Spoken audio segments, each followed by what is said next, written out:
Welcome, builders of the internet. My name is Jessa and I work in construction.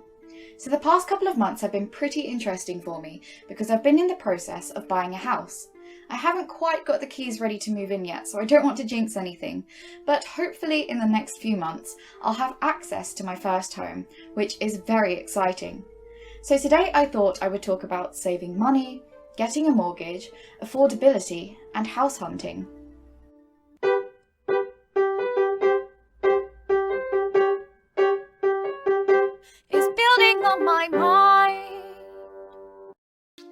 The first thing I'd like to point out is that I'm in a really fortunate position where I have a good relationship with my parents. I haven't actually received any money from them in the house buying process, but I definitely needed them in order to qualify for a mortgage. How much money do I need to save? For first-time buyers, you're looking to save between 5 to 20% of the house value. So if you are buying a place for £200,000, the minimum you'd need to save is about £10,000. Just to note, the higher the deposit, the less you need to pay back monthly, which makes it a bit easier for later.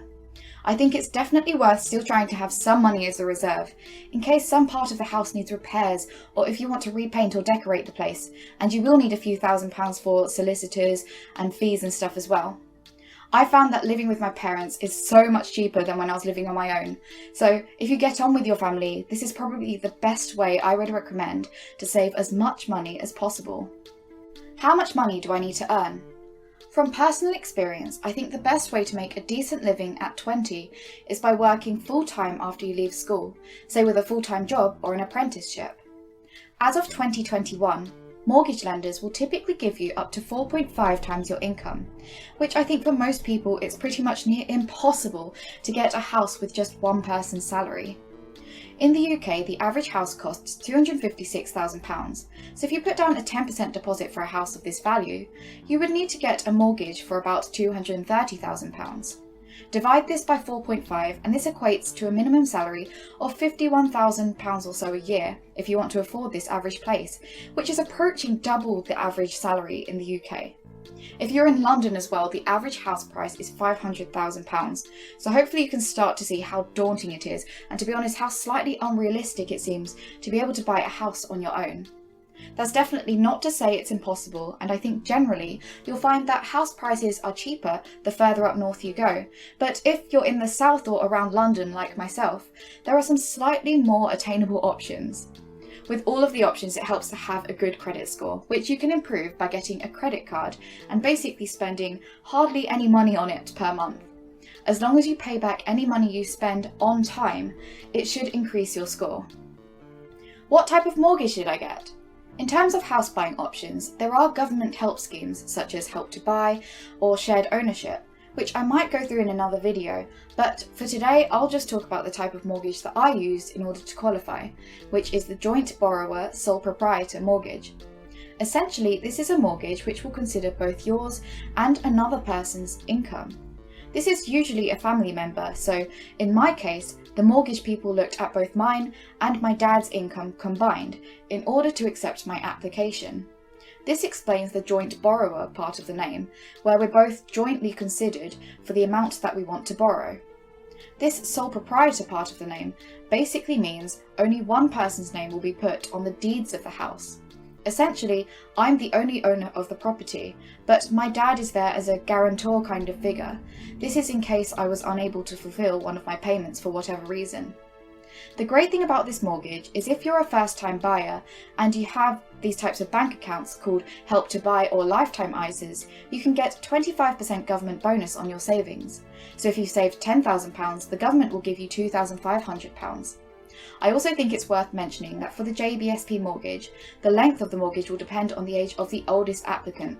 So in my case, they would only give us a mortgage for 27 years because of my dad's age, whereas if I conventionally got a mortgage on my own, I would probably be able to get a mortgage for about 40 years.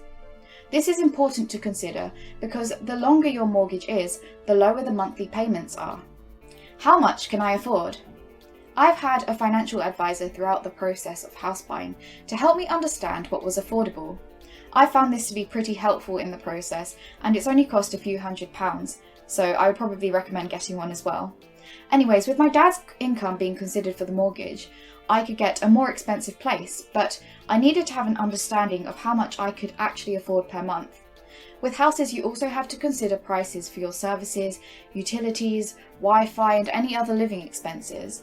I'm a little bit obsessed with spreadsheets, so I had data from when I lived on my own, tracking how much money was spent on essential things such as travel, food, cleaning, toiletries, medicine, therapy, going to the gym, as well as leisurely things that I spend money on, such as social outings, hobbies, or whatever other random purchases I decide to make. I worked out roughly how much it would cost to live comfortably per month. This includes some money for enjoying myself, say with hobbies and socialising, which is so important for my mental well-being. Then I told my financial advisor this figure, and he gave me an indication of what house prices are affordable, which then helped me when I was searching for potential properties. Location versus living. One big old debate I was having with myself when house hunting was, do I want to live in a decent location or a decent house? One of my goals has been to move back to London, and for a young person it's so much more sociable and there's so much more to do there, which is very appealing to me, to be honest. However, the main issue with choosing a very desirable and popular location is that you can pretty much guarantee the house prices and cost of living is going to be much more expensive.